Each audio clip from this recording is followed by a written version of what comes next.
So, first of all, I wanted to say that I am very happy and really very excited to kick off these workshops for the Russian community.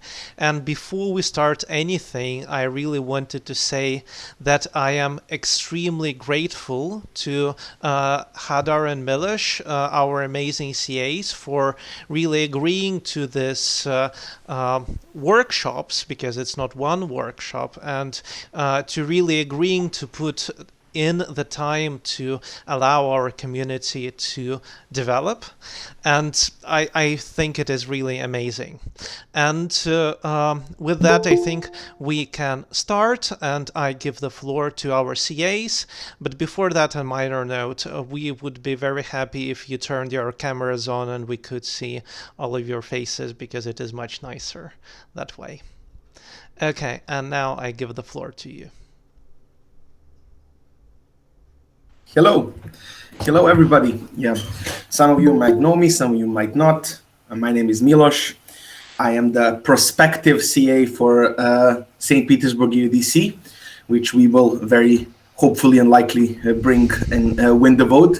And in the run-up to that, we thought it would be very nice to kick off this series of workshops and lectures. So usually how we started is we talked about possibly like creating some rounds, some spars, but what we thought was actually the best is potentially to give you something more extensive, like kind of like a coaching, like kind of like a course in debate that we would be with you, how do you say, in the next period and like in the periods to come, which means that every Friday, like hopefully every Friday, we would have these kind of sessions where we would not just go into talking theory and talking some of these types of lectures, but actually covering the, how do you say, practice, which we will start today, actually not just judging your debates, but going through specific exercises which both me and Hadar in our coaching career thought were very good and developed people's skills very well. So that is our thing. But also, obviously, we would want to hear from you, and this will be in the end of the lecture. We would also ask you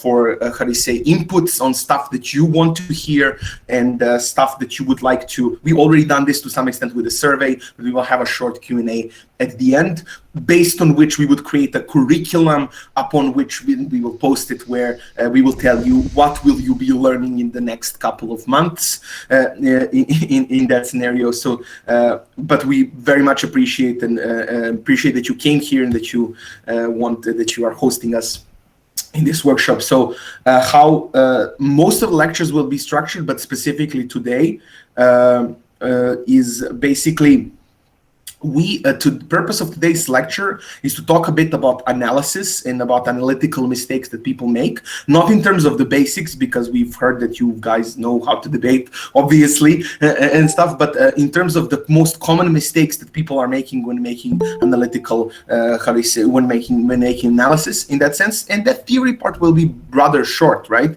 It's not a point for you to hear from us in that sense.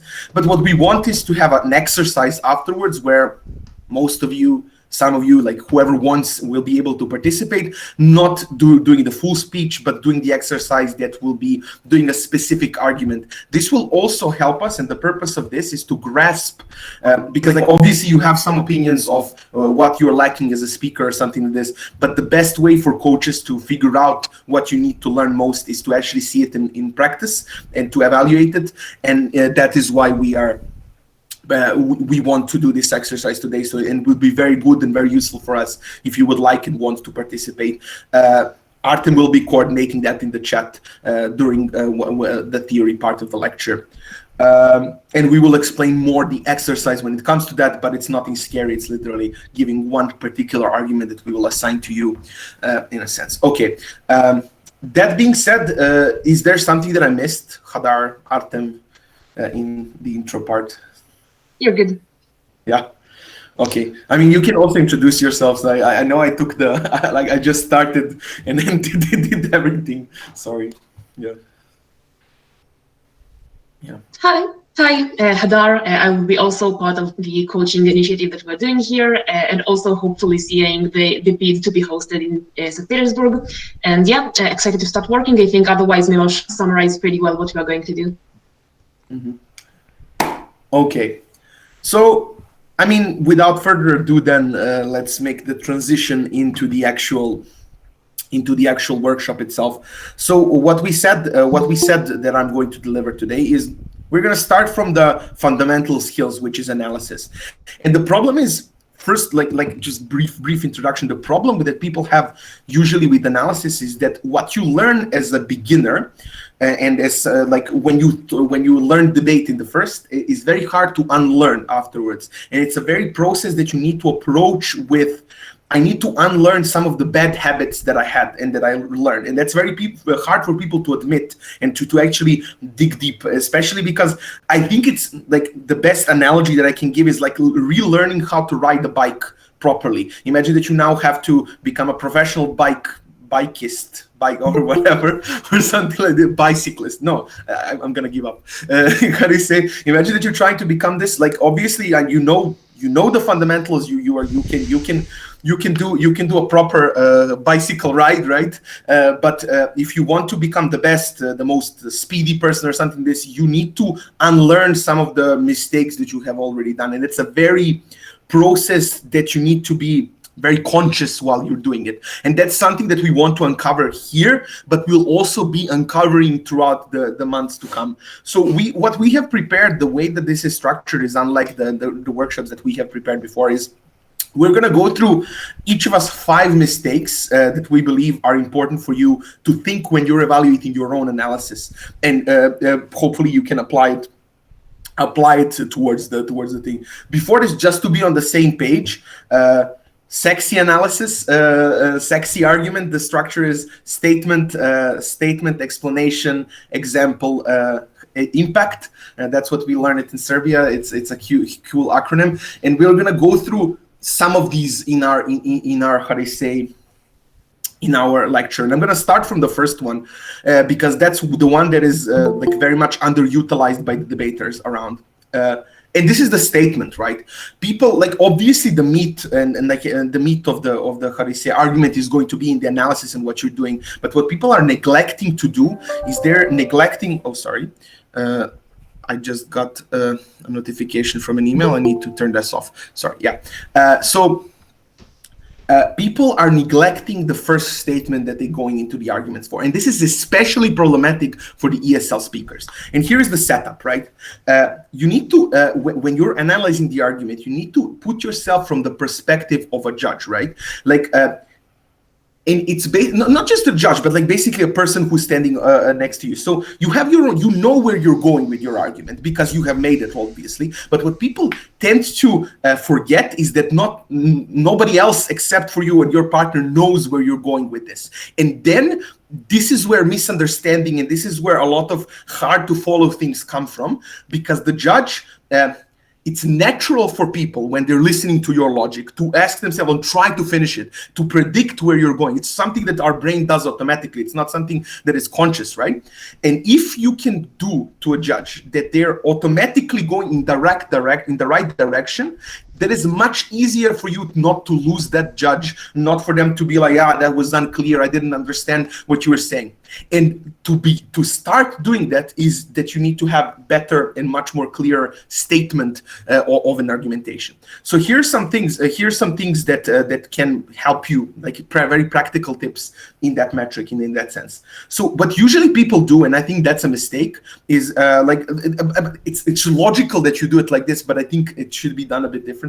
It's when you start writing your argument, the first thing that you write is your statement, and then you proceed to analyze it, right? And then you never return to it, right? It's never like you've done the impact and you're like, okay, I'm done writing my notes for this argument, let me move on, or something like this.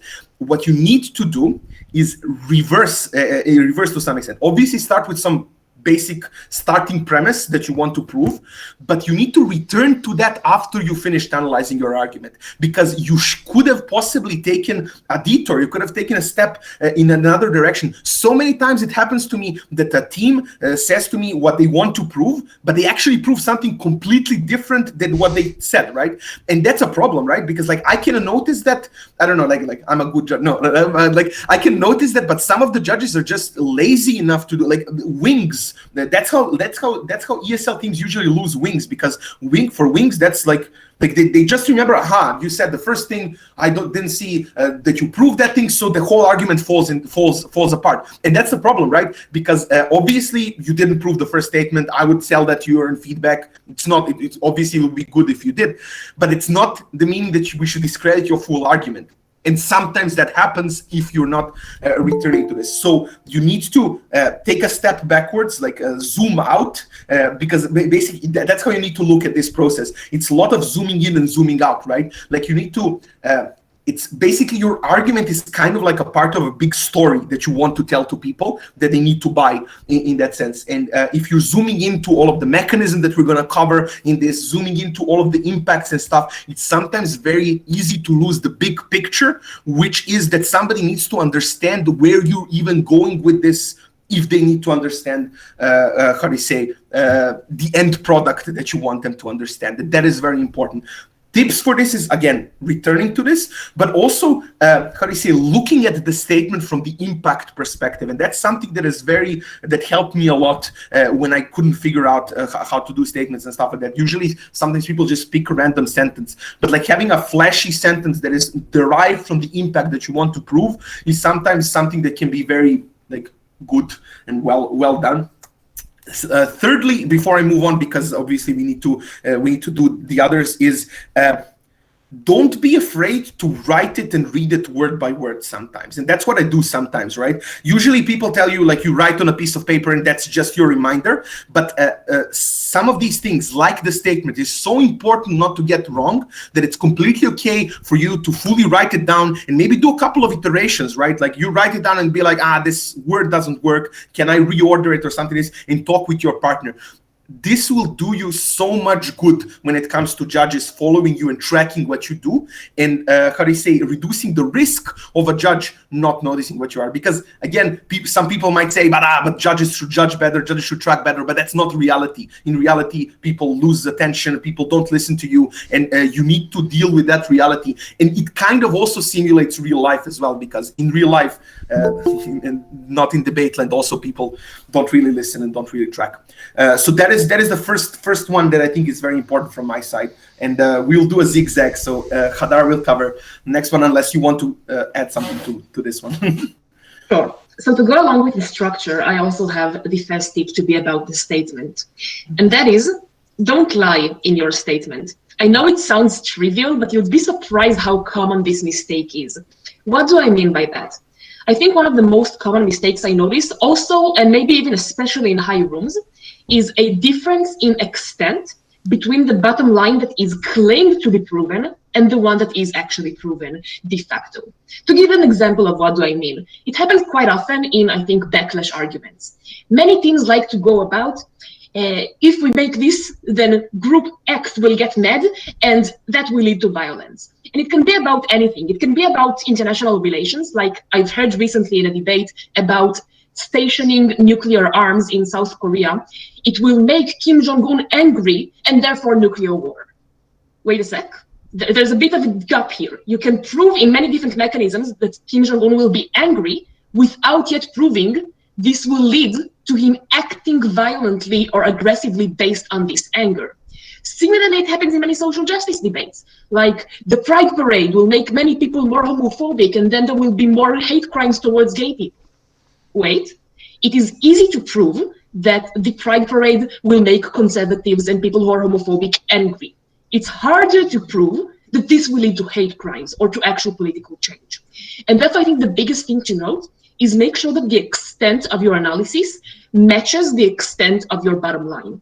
A small tip on how to do this, which I usually advise, think of the counterfactual scenario. That is, if you want to prove something is the tipping point, something will lead to result X, but something that is lesser than this won't, prove why with the absence of it, it wouldn't have happened. So an example that I like using, if I take the example of the Pride Parade, with the absence of Pride, many conservative and homophobic individuals would have been exposed to LGBT people in a more friendly way, either from their family or friends coming out of the closet. But when their first exposure is one that is angering to them, this is when it creates the actual extent of the difference, as an example. Milos, stage to you. No, that is a very important one, to be honest, because that also leads to judges dismissing your whole point, because the initial premise, it's a scale, right? Like, obviously, if you don't prove something, you prove something else, we credit that, but you run the risk of somebody not crediting you if you're not doing that and stuff. And you also need to become comfortable in operating under this low impact scenario, and that's what people are not. And that's potentially a topic for one of the future exercises, which is how to deal with low impacts, because you need to be comfortable with it. Not every debate solves everything, and people like to pretend, especially people from Iona and US usually like to pretend that it solves everything. And once you learn how to beat them, you would be very happy in that sense. So let's talk about the other one, and let's now go more into the analysis part and the explanation part of the argument. So here is the thing, and the next 2 points are a bit tight for me in that sense, but I think you need to look at the debate as kind of like from a game theory perspective, if you know what a game theory is, right? You need to anticipate what the other teams are going to attack and not attack. And that's the most common mistake that I see, which means that people are spending a lot analysis on some things that other teams will just not touch at all, which does not mean that it's completely useless, right? Or how do I say, why? For example, that's in feminist debates, every time I hear so many levels that women are oppressed.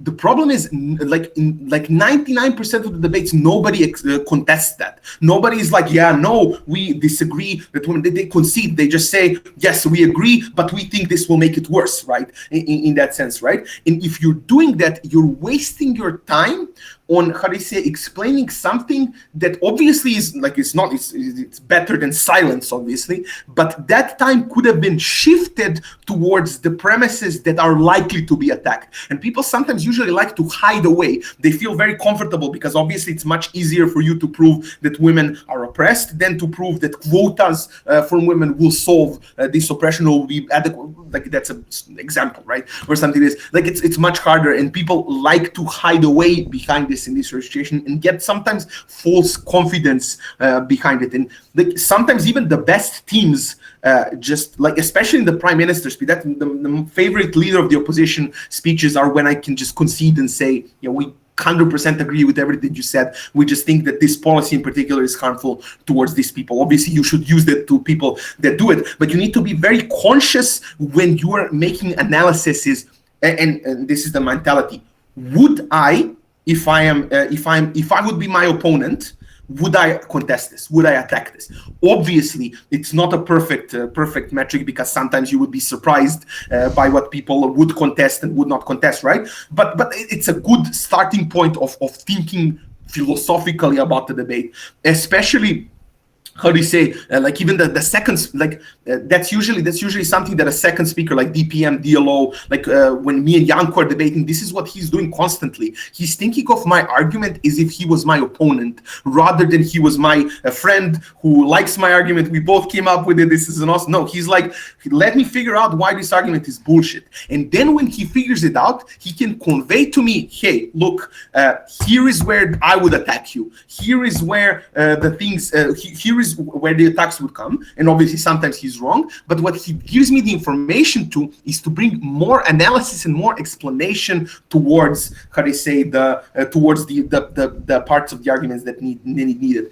The point of this is literally, arguments is like war to some extent. You're literally creating like barricades to the places where you think you will be hit the hardest and you will be hit the most, or something like this. So you need to look at it that way. You need to look at it strategically from the outside perspective, looking in, rather than rather than just going with the flow or something. So that's a mentality that I think it can be useful to you. Then let's go. Small remark on that, by the way. I think it's also important to note that the question of what is contestable and what isn't varies a lot depending on the motion at hand. A classic example of this is in most debates, if you want to make a message argument, such as passing this legislation will lead to a legitimacy of, I would probably say you want to work a lot on proving that it has any impact, because it's hard to prove message arguments to be impactful. Whereas if this is a motion explicitly about art or literature, presumably everyone in the debate will agree that the message is going to have an impact, but won't agree on whether it is a good or a bad message. So a good way to think of it is thinking prep in advance, what is probably going to be, what's the opposing side that is going to run, which will help you understand what is contested and what is agreed in the debate. Sorry, that just reminded me, just one sentence here is, just think of it as well, like it's a double game theory at this time, right? In art debate and stuff, it also goes in their favor that they accept impacts. So that's how you figure it out, right? Like if you're on their side, what do you gain if you contest that there is no impact? Then you also don't have an impact, and you're fucked as well, nonetheless. So just think of it, what is the best strategy for the other teams will give you the answer towards what's the best strategy for you. And it's this game theory that is a very good, sorry for... No worries. My second common mistake is actually connected to this. While often people tend to analyze things that are agreed upon, there is a tendency to not analyze things that are not agreed upon. And I think here the biggest thing to notice is the mechanisms you provide, the rationales you give as to why your statement is true, need to be non-debatable. If you use mechanisms that in and of themselves are also debatable or contestable, people that don't have to agree with them, it doesn't yet prove the statement, even if the statement is derived from them. I'll give an example. Just this morning, I judged a debate about this house believes that human rights activists in post-conflict societies should not run for politics. And government ran the argument that it will lead to, if they do run for politics, many people will distrust them because they will do bad things, and this will lead to people losing trust in human rights activists. Why they will do bad things? Because politics corrupt. Wait, politics corrupt is a mechanism that needs to be proven. It's not something that necessarily opposition is going to agree upon. They are going to say that politics doesn't inherently corrupt. There are many good politicians and bad politicians, and you can be better at this than others. So this is something that you have to explain why is true rather than assume it's true. Or a classic example that I know from many debates, say in many debates about criminal justice, like let's take the classic, this house prefers juries to judge verdicts. Often government teams like to use the mechanism that judges are elitists. Why? It sounds intuitive. Why? What makes them such a closed niche that is not connected to the people? The fact that they have gone through a period of education, which leads to them probably being not connected to most people who are involved in crime, etc. These things are things that need to be analyzed. So the point to remember, the reasons you give for your bottom line cannot be reasons that the judge can not necessarily agree with. Otherwise, it doesn't prove the bottom line as well. Yeah, and just to tie into that, like the mechanism,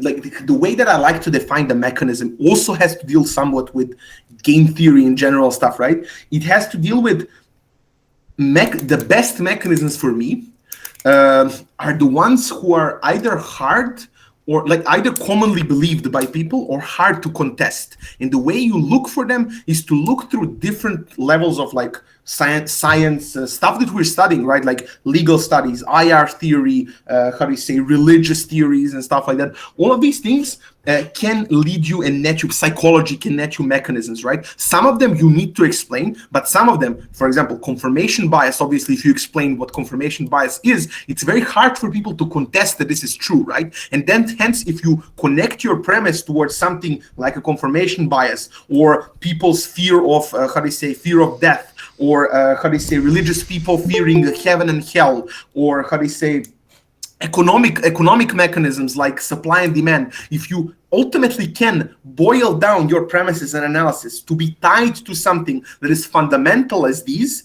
it's harder for you. That's where your argument stands on like a more solid ground. It's harder for people to break that link in a sense, if you understand what I mean. But secondly, has to deal with like something that we call horizontal analysis, right? So in the debate you have like very like a structure. Like the best structure is obviously what I'm reading is the pyramid structure that you can have as the argumentation. But you obviously have vertical structure, which most of the people nail that down first, which means that you go from the beginning sentence towards the impact in the end, and you go down the line, proving why one thing leads to another. But what people tend to neglect to do is to neglect the horizontal axis of this part, which means that on your route from A to B, you have one reason why something is true, and then you move on. The problem is this is what makes the argument weak to the extent that it's hard, that it's easy for people to break. Usually the way and what a rule of thumb is, at least two or three at least two or three fundamental different reasons I have on an important horizontal axis. Some of the horizontal axes and steps on your proving A to B will not be as remember, like it will not be as contested or something like this. But where you find that it's going to be contestable, you then need to spend time to figure out, because like your brain, usually people's brains works like, okay, I have a reason, so now that it's proven, so let me move on, because you need to save time and stuff. But you need to train your brain to start thinking of these, how do you say, independent reasons for something to be true. And as I said, in the top rooms and stuff, you can hear up to 5 or 6 reasons why just one layer of analysis is true and correct. Which means that sometimes it doesn't mean that all 6 are the best reasons, right? It just means that it's if I give 6 reasons, they need to take down all 6 almost, or my argument will still stand to some extent. Which means they have to do my opponents have to do a tedious work of rebutting different reasons for something. And what happens even nowadays, even more, is that they catch one reason and they rebut that, and then they let your argument go. What does that mean? That means that you have 4 or 5 or however many reasons for your argument being true. So that means that your argument to some extent must stand after the debate. So you need to get into a habit of pushing yourself to do this.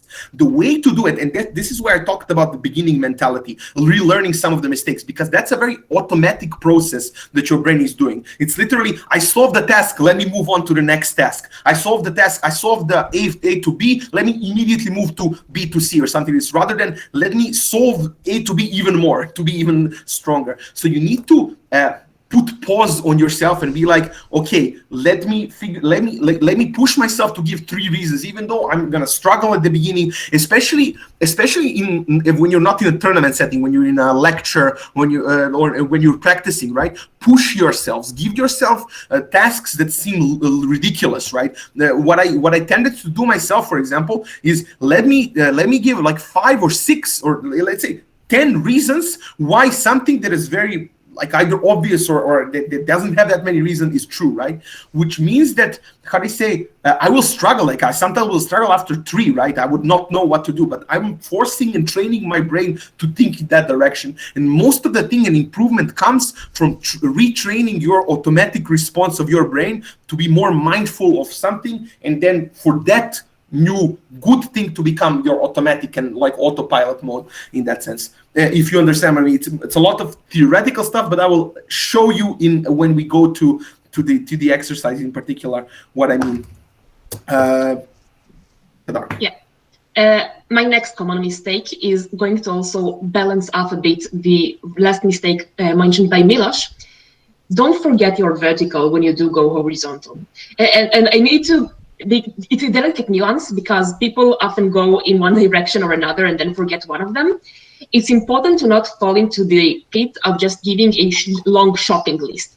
I see it often in like debates, for example, about free choice, like the classic of legalizing all drugs. And usually if you are opposition, you want to analyze why people don't choose freely to opt in to get to starting using drugs, but they do it out of not irrational choice. And then I often get a bucket list like this.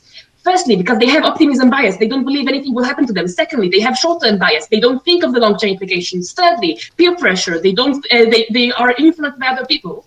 Wait, all of these things, I've spent like one line on each of them and they are fairly weak and easy to respond to. Peer pressure is just a sentence without describing the implications of it. I will just say, look, peer pressure exists for everything. People are not idiots. They are able to question themselves. There's also counter peer pressure. Say probably their parents want them to act responsibly. So you need to actually go into the longer descriptions of your rationales and reasons to make sure that they are not asserted as well. Agreed. Next one is going to be brief. It's not going to be all five to the extent because these were the most important. But this one is also quite important from my perspective. And we're going more into the example territory in the sexy structure, so X in that sense, which is unexplained examples, which means that people usually what I tend to see is just when they know, this is how it looked like. This is what Russia did when US sanctioned it or something. They say, or this is what this study showed. This is like, I don't know, Stanford prison experiment showed that this is true or something like this, without ever going in depth of why the example is connected to the motion, why it's applicable, because it's usually not one for one. It's not the same country. It's not something like this. Obviously, if you have that, it's a winning example, but it also warrants you explaining it more. But just people assuming that because you throw most examples and because you say the example, it will be taken as face value and it's going to be taken as, how do you say, a proof. Especially what people make mistake for and is sometimes to replace their analysis with the examples. And that doesn't mean anything, right? That's the problem, right? The problem is the example is there to verify your premise. You say the premise and now you say, but here is how, this is why this is true in real life as well, because it already happened. And that's it. It can never replace your logic itself or something. And you run, like obviously it's all relative. If other people don't do anything, then you can win by only examples. But in most cases, if a team has both examples and preconditioned explanation for this analysis, they are most likely to win. So the examples themselves don't mean a lot unless they're fully explained. How did it work? This is especially what triggers a lot of people is throwing around studies. And I will end with this, because like if you just throw Stanford prison experiment without explaining what the fuck does that mean and how the fuck did it happen or something like this, it's very hard for anybody to buy that as a judge and be like, yeah, 100%. Now that you said that, I give you the win. And that's what people sometimes think that their example is going to do, but it's not in that sense. That's for the fourth one from my side. Very connected to Milos's fourth. My fourth is about analogies, which are also not substitute for analysis. So by analogies, I mean when we think of a thought experiment that can lead us to something similar to what happens in the motion. I see it most often in principle debates. So as an example, recently I judged a debate on the motion, this house would rather see one innocent man in jail than 100 men walk free. And then there was this whole question of, wait, should we prefer utilitarianism, like saving more lives of people, or the like deontology, preferring the moral obligation to not harm the innocent? And then started the battle of analogies. On the one hand, we clearly don't support utilitarianism because we don't harvest people's organs in order to donate them to 5 people and save their lives. On the other hand, we are fine with violating people's property rights via taxation in order to use this money to later on use it in healthcare and save lives, etc. So wait, sometimes we do prefer utilitarianism, sometimes we don't. The logical conclusion is mostly that analogies are good intuitions to use in order to build your arguments and analysis on, but they cannot substitute for the specifics of the motion. Because in most cases, there isn't going to be an overwhelmingly always true criterion. We don't always prefer utilitarianism or always prefer deontology. Sometimes we do this, sometimes we do that. And usually the golden question is, in the context of this specific motion, what is preferable?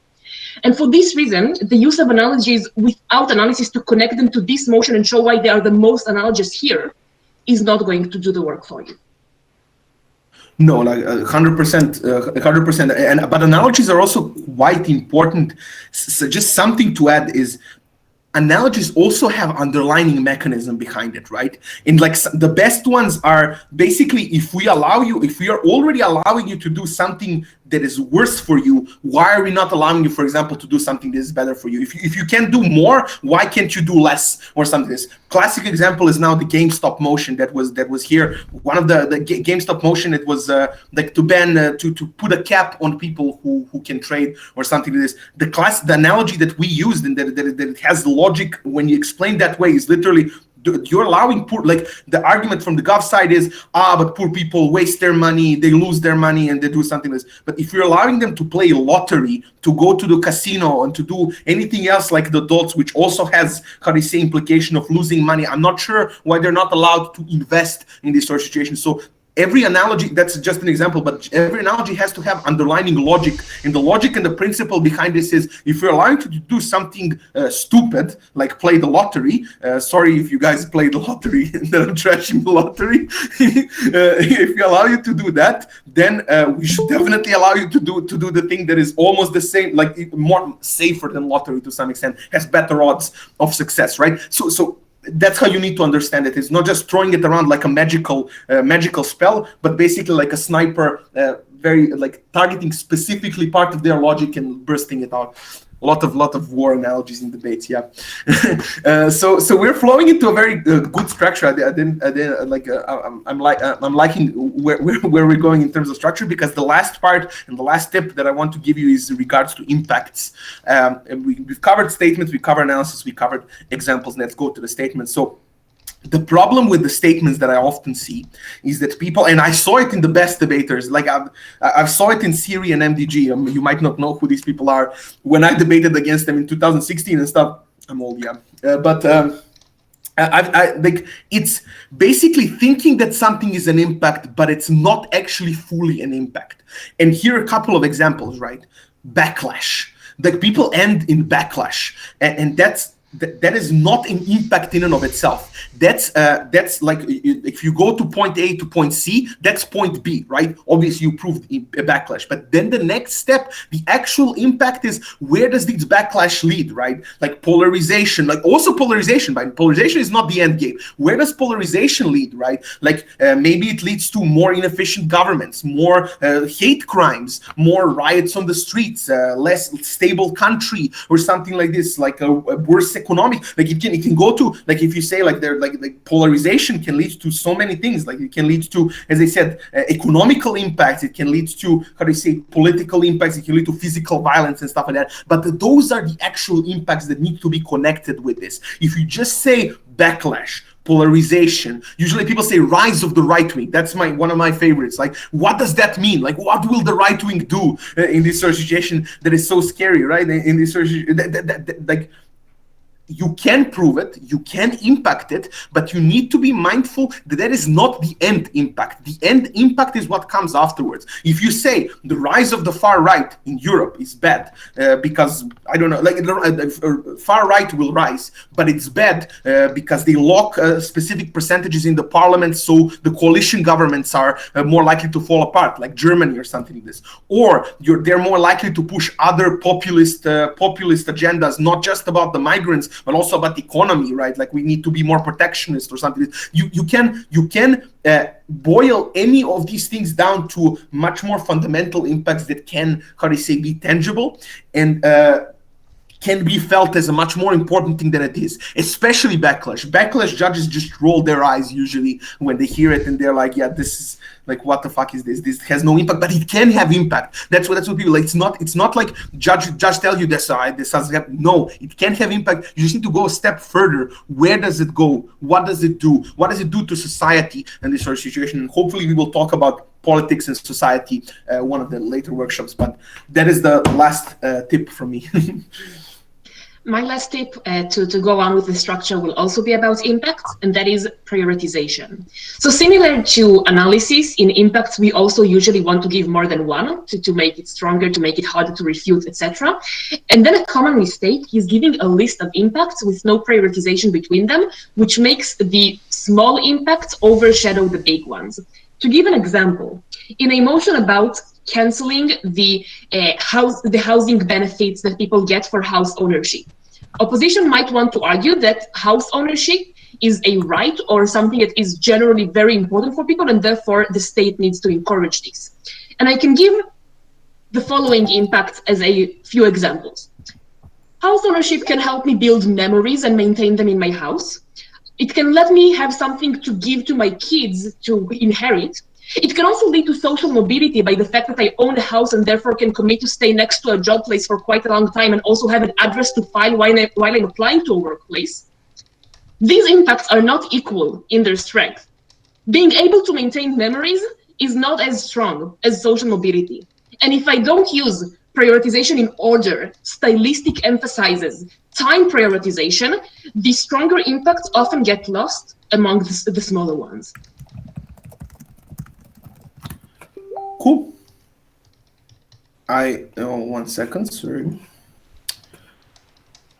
Yeah, I mean, so this has been it for the theoretical part of the workshop. It's not the classic workshop style because we believe that the best thing is for you to try some of these things out, and we can tell you, aha, here is where you can improve, and also for us to see what are the fundamental problems that you might have, maybe see some patterns and stuff. So. Artem already asked you to fill in if you want to participate. If you haven't seen the message, please just write your name if you want to participate, and we'll give it like 2 minutes for us to also organize the motions, and then I'll explain the exercise, and then we will be divided. You would be going either with me or Hadar because there's too many of you for us, two of us, to handle at the same time. But yeah. Let's just wait a couple of minutes and then align. So I think you can talk about the explain the exercise and maybe give the motion now, so we have it on the recording, or do you want us to stop? Oh, but there is so. Oh, okay. Yeah. Okay. There is like 12 motions. Everybody's going to get a different motion. Yeah. It's. So the exercise. Let me explain the exercise. I think that can be good. It can still stay on the, because it can. This exercise is something that me and Janko did a lot in Serbian circuit when we were coaching, and I think it's going to the fundamentals of debating, like the philosophy. The philosophy of my coaching style, to some extent, is people are trying to improve at everything at the same time, and that's super hard. So remember my bike analogy. Whilst you're trying to improve, imagine that you're driving a bike, but also learning how to juggle, and also, I don't know, play the trumpet and like play the drums at the same time. Like this is so many skills that you're trying to do at the same time, and obviously you cannot focus on any of them in particular. So we believe that focusing on fundamental skills or one skill at a time is very important. So that is why today what we're going to do is just focus on analysis and not focus on even creativeness and strategy. So what you will get, you will each be assigned one motion, aside an assigned argument that we want you to prove, not your argument, but like obviously the statement will be loose, so you should also work on the statement itself. The statement will just be bland, like this will lead to this, or sometimes it will be fine, but you work on it, and then you will deliver that particular argument. You will have 2 minutes, I think that's what we agreed, Hadar, right, to do that, and then we will give you the feedback. Additional part of this workshop of this exercise is sometimes to also have a rebuttal part. I think we need to drop it because of the number of people. That's what, like, we didn't chat before I explained it, but usually how we did it in Serbia is that you also get to rebut previous person's argument, and then we get to discuss how to burst that argument as well. Hopefully we can do that next time as well, but we will definitely be covering rebuttal and strategies for that next time. So today we'll be focusing on argumentation. One tip before we give the motions and stuff, please listen to each other. I know people have a very hard time listening to what other people are saying, but it's very important because the purpose of this exercise is not for you necessarily just to do the exercise.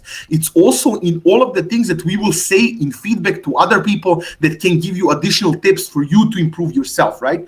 It's not just about your 2 minutes of fame, of giving us the best argument and we being like this is awesome, this is amazing. It's also about, how do you say, spotting other people's mistakes, and maybe even thinking about, will Milos say this? Will Milos point this out? Will Hadar point this out? Do we have same intuitions of what is the problem with this argument? Where is the priority? So please, that is also a very important part of learning, even though it sounds sometimes boring to people or something. Obviously, if you have to leave,